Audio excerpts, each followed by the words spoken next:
Bonjour Éric Trousset, vous êtes le président de Balmétrie. L'étude 2019 vient de sortir. Que nous révèle-t-elle de nouveau sur le média courrier? Alors, quelques belles surprises et puis la confirmation du très fort pouvoir d'attraction du courrier.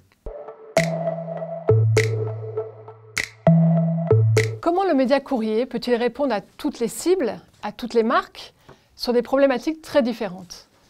Par nature, le média courrier il est universel. Tout le monde a une boîte aux lettres, 8 Français sur 10 l'ouvrent tous les jours. Et ensuite, la lecture va s'organiser en toute liberté pour le consommateur. Donc je choisis mon moment de lecture, je choisis le lieu de lecture, je choisis mon rythme de lecture. Et tout ça, ça crée en fait une bulle d'attention qui va être propice à l'efficacité du média.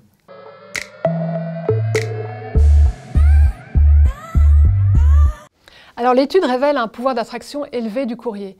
Comment expliquez-vous l'attention pour ce média? En fait, le courrier il est protéiforme et on va jouer sur différents leviers. Ça peut être pour certains l'apport de bons plans. Pour d'autres, c'est le côté d'inspiration du média, si on reçoit un catalogue. Et tout ça, en fait, ça va donner envie aux consommateurs d'aller tout simplement sur le point de vente, d'aller éventuellement sur le web pour prolonger l'expérience.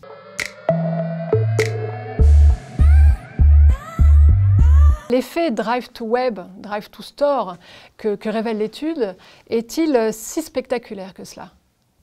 Alors ça, c'est la vraie nouveauté de Balmétrie cette année, c'est d'avoir pu approfondir ces indicateurs de Drive to Store, Drive to Web.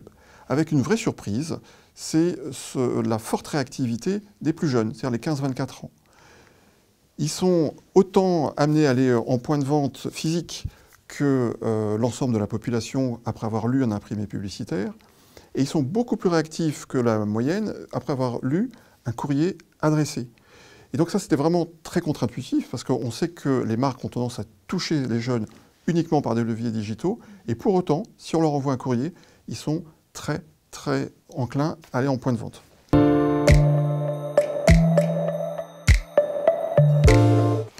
Autre question, le courrier est-il efficace auprès des cibles en quête de consommation privilégiée et promotionnelle? Alors un des drivers du courrier, effectivement, c'est, je l'ai évoqué tout à l'heure, c'est apporter des bons plans. Des bons plans sur l'imprimé publicitaire avec une récurrence d'envoi.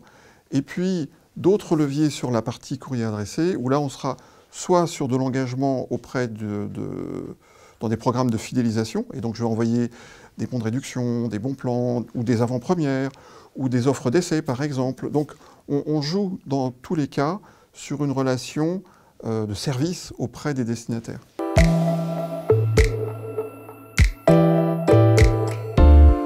Là, vous parlez donc de marketing. Pourquoi recommandez-vous le courrier justement pour des campagnes premium et affinitaires? Alors, d'abord parce que ce n'est pas forcément antinomique avec la notion de bon plan. On peut avoir du pouvoir d'achat et rechercher pour autant des bons plans. Mais on peut aussi jouer avec le courrier sur des notions particulièrement fines de ciblage. Et donc, je vais aller chercher une data pour envoyer le bon document à la bonne personne. Et puis, on peut envoyer justement des documents particulièrement élaborés dès l'enveloppe, jouer sur les matières, jouer sur les couleurs, jouer par exemple sur des formats, un catalogue par exemple, qui va être particulièrement constructeur d'images, et ça va bien sûr intéresser les annonceurs premium ou des marques de luxe.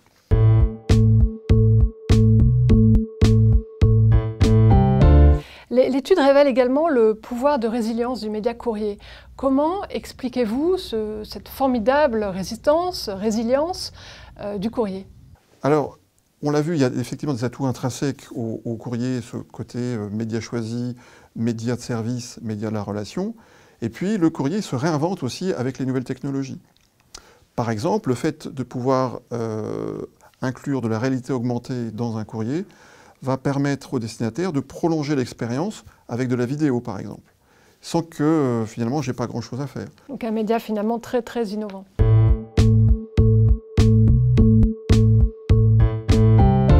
Comment définiriez-vous la responsabilité du média courrier? Est-elle seulement environnementale? Alors, elle est environnementale, il faut le redire, parce que la filière graphique, la filière print est particulièrement attentive à l'environnement, en tout cas en France, et tout le monde s'est particulièrement bien organisé dans un souci de responsabilité sociétale. Mais le courrier, c'est aussi un créateur de liens sociaux. Le fait qu'une marque m'écrive personnellement, et là c'est particulièrement vrai pour le courrier adressé, c'est créateur de liens, et c'est aussi une autre vertu du média. C'est un support physique et qui s'adresse à une personne en particulier. Très interactif, finalement. Et du coup, qui crée une interactivité. Oui. Très bien, merci infiniment Eric pour ce témoignage très positif qui nous donne tout simplement envie d'utiliser le courrier pour communiquer. Merci.